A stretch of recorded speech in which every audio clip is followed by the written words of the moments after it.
Graça e a paz do Senhor Jesus. Gostaria de deixar uma meditação para o coração dos irmãos, que se encontra lá em Mateus 21, versículo 12 e 13. Esse texto ele faz referência à ida de Jesus e seus discípulos à Páscoa judaica. Depois da sua entrada triunfal em Jerusalém, Jesus decide visitar o templo. Chegando lá, ele encontra cambistas mercadores que fazem trocas de moedas para compra e venda de animais. No entanto, lidar com essa prática no templo do Senhor era considerado uma atitude desrespeitosa. Mas os cambistas, eles na verdade estavam preocupados em adquirir lucro e não em adorar o Senhor. Nesse texto, Jesus nos ensina sobre a purificação do templo, mostrando que a nossa fé ela não pode ser comercializada. O templo ele é considerado casa e lugar santo, a qual nós precisamos cuidar, nós precisamos zelar e tratar como reverência, principalmente pela considerada santidade do Senhor. O templo também ele é considerado como um lugar santo de adoração, onde nós recebemos curas, milagres e principalmente adoramos a santidade do Senhor Jesus. Nós percebemos que nesse texto Jesus ele tem um propósito a nos ensinar. Ele mostra que nós também precisamos cuidar das nossas casas, cuidar dos templos a qual o Senhor ele nos permite fazer parte. Quando nós congregamos em uma igreja, onde nós precisamos cuidar dos nossos irmãos, nós precisamos estar alicerçados na palavra. Hoje, em nossos dias, não é muito diferente. Nós percebemos que a teologia da prosperidade, ela tem se afundado em nosso meio, tem crescido cada dia mais, e também o pecado, que tem nos afastado dessa palavra verdadeira,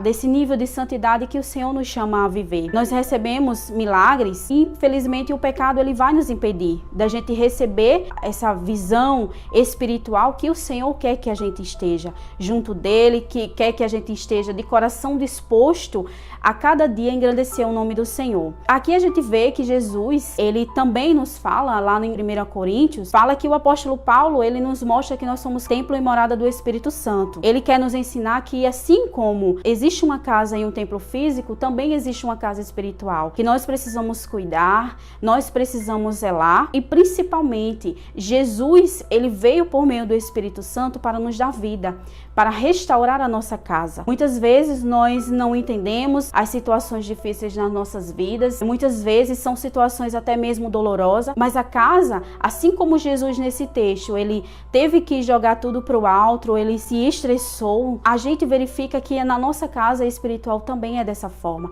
Muitas vezes o Senhor, para nos curar, para nos restaurar, ele precisa tirar da nossa vida coisa que nos impede de verdadeiramente viver essa fé, uma fé a qual não pode ser comprada. Nós, como cristãos, nós precisamos estar firmado e alicerçado na palavra de Deus para que a gente não caia nas armadilhas do diabo e principalmente nas teologias de falsos profetas, para que nós possamos estar com o coração abertos para receber e entender o propósito do Senhor. Sabemos que a restauração do Senhor nas casas, que são moradas do Espírito Santo, que somos nós, na verdade, o Senhor ele vem trazendo uma santidade. Mas e hoje, o que tem me afastado do Senhor?